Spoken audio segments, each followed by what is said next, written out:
Hello, beautiful people, and welcome back to Pride Therapy. In this video, we're going to be looking at 10 lesbian red flags to watch out for when dating so you can have a healthy and secure relationship and hopefully meet the person of your dreams. My name is KADEE. I've been a licensed therapist for 20 years and I have a wife and 4 kids. Please go ahead and subscribe to my channel. Although everyone's experiences will vary, there are some common warning signs that should be considered red flags, and I've experienced several of these myself, and I have been the red flag in some instances, so I hope you can learn from my mistakes. So the following are 10 lesbian red flags to watch out for when dating. Number 1 is unclear communication. So if somebody's not clear about their intentions or wants, this can be a red flag. These days we call it a situationship. What this looks like is them showing a pattern of being inconsistent or breadcrumbing, and this could be them not showing up for plans or canceling plans at the last minute. It can be them waiting 2 to 3 days to text you back when previously they had been good at texting you back. This shows that they might not know what they want in the relationship, or they're just playing games, or maybe they're just not that into you, but they want to keep you around.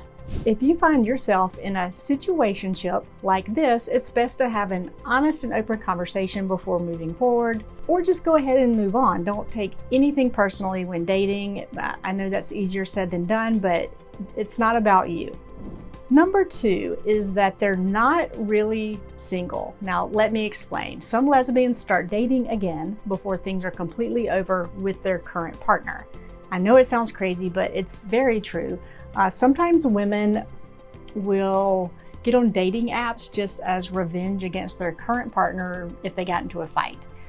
If they aren't very clear about things being completely over with their ex, then maybe it's a time to just step away.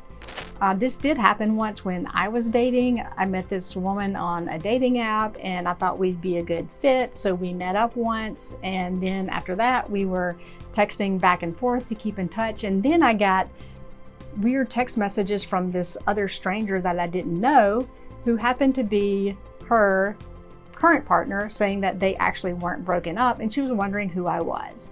So I politely stepped back from that situation. Number 3, being evasive about their past. So if somebody keeps evading questions about their past or their present relationships, it could be a sign that something is amiss. Now, we all have a past, and it's important to know where we stand together with somebody in the present.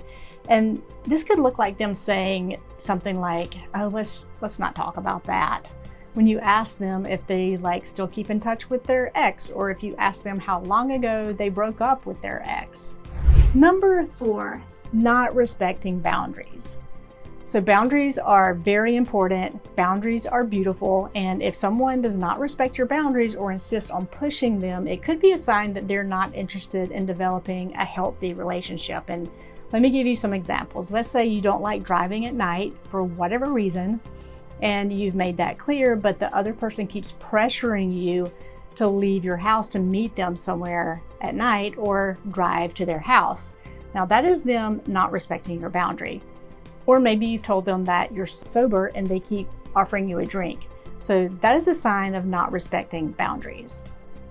Number 5, they're unwilling to compromise. So relationships really are all about compromise, but if somebody's overly opinionated and won't budge when it comes to compromising, it could mean that they're not up for making the relationship work. For example, they only want you to drive to their house instead of splitting the driving time. It could be that they only want the 2 of you to hang out with their friends and not your friends, and this could be a red flag.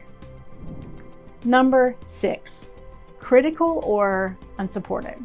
So being critical or unsupportive can be a huge red flag. No one enjoys feeling like they're constantly being judged or belittled. If somebody's always negative or judgmental, find out why and consider whether or not you need to be around this person. They might not be healthy for you. But keep in mind that there's a difference between somebody complaining and criticizing. So somebody can complain about a situation without being critical of you. For instance, they could say, it really sucks that we don't get to see each other more. and that's a complaint. But if they say, you don't put any effort into our relationship, all you care about is your job, then that is being critical.